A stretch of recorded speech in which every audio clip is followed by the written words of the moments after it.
छोरी दा हो खड़बा के कम सब धंधा किया हो रसीद कटला रसीद बोलो ने छोरी दा हो खड़बा के कम सब धंधा भौजी है बोलो ने भौजी है निकाला सरस्वती जी के चंदा भौजी है जल्दी दह सरस्वती जी के चंदा जल्दी जल्दी निकाला ए नाम लिख ले लागल छै लॉकडाउन काम चले मंदा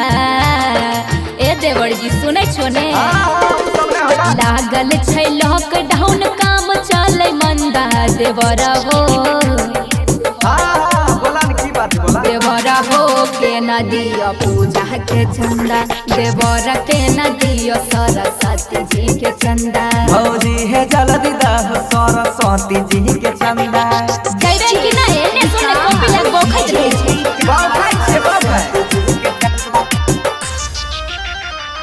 भटिया के सीतामढ़ी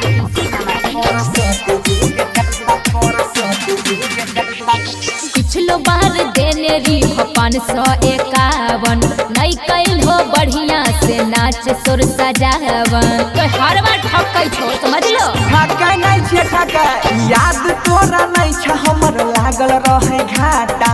अबरी करै छिया यार के पार्टी साटा डीजे पर पी खाई के नाच कर भोगंदा देवर हो सुन ले कान खोल के देवर हो नहीं देबाय अब की बार चंदा देवर हो नहीं देबाय अब की बार चंदा सोना भौजी हमर दादा हो पूजा के चंदा ए रे छोरा तो अपना माइक जल्दी बोला जल्दी जल्दी कर के बता जल्दी मिक्स बाय डीजे राकेश कामत इलाका का धमाका हमारा होगा और रही छो जब हमरा इतना तू जिद हो काटी ले 251 के रसीद हो 200 से कम में चलता है हमर भौजी 500 गइन छिए महंगा वाला पंडाल मूर्ति 200 300 देव होते के न पूरती सोनू मनीष बंसी पर जैत फंदा देवर हो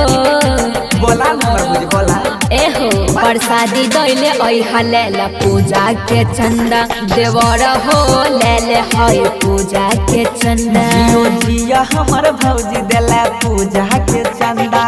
जरूर आइयो मेला में अबरी बंसी एक प्रोग्राम शांति रिकॉर्डिंग स्टूडियो राजा जनमान।